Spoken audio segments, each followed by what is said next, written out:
Hello, I'm Nisheet Panda. Hi, I'm Smaran Mishra, and today we'll be presenting our OSA hackathon prompt, which is predicting crop yield rate in Odisha using deep learning. So what is the problem?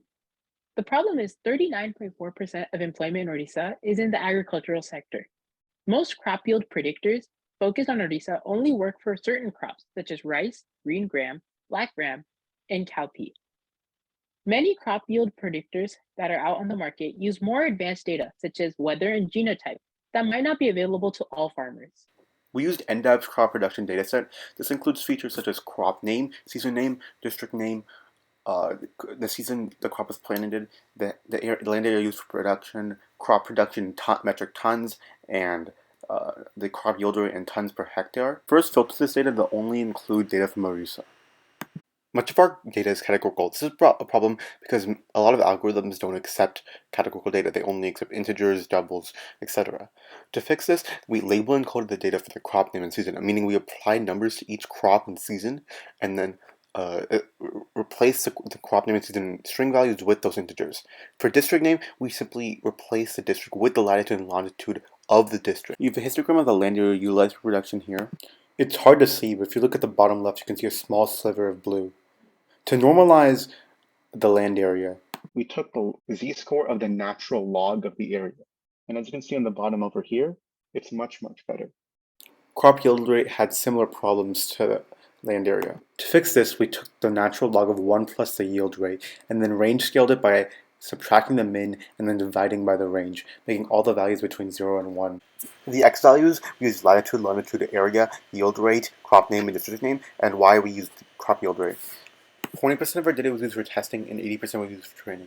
Now let's talk about the model. Our final model is a keras deep neural network made using sequential layers. We had an input layer of 5 cells, 3 hidden layers of 12 cells, 1 hidden layer of 10 cell, and an output layer of 1 cell. All for the output layer used ReLU activation, used atom gradient descent, and trained the model for 405 epoch. We also tested out the following models and algorithms: LGBM, XGBoost, scalar decision trees, keras shallow neural networks with input layers of 5 ReLU cells, hidden layers of 100 cells, ReLU activation, and an output layer of 1 no activation, adaptive boosting, support vector machines, and random forest regression.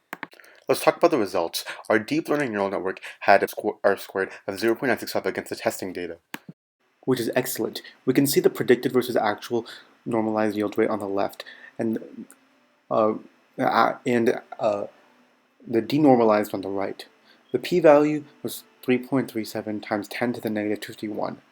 And we had a mean absolute error of 0.7 and a root mean squared error of 2.49. This might not look great against an average of 4.17 tons per hectare acre, but it's an excellent, again, considering that the standard deviation was 13.26 and the range was 100.36. The outclass has some algorithms which use even more of the aforementioned advanced data. Well, now that we have all this data, how do we make it usable for farmers? Well, we created a web app for people to be able to access the algorithm. It has a Django backend and an HTML CSS frontend.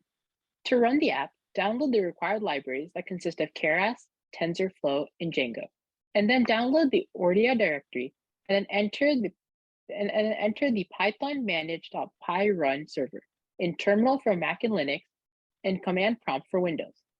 After that, open the link provided in terminal and follow the directions as we now demonstrate for you.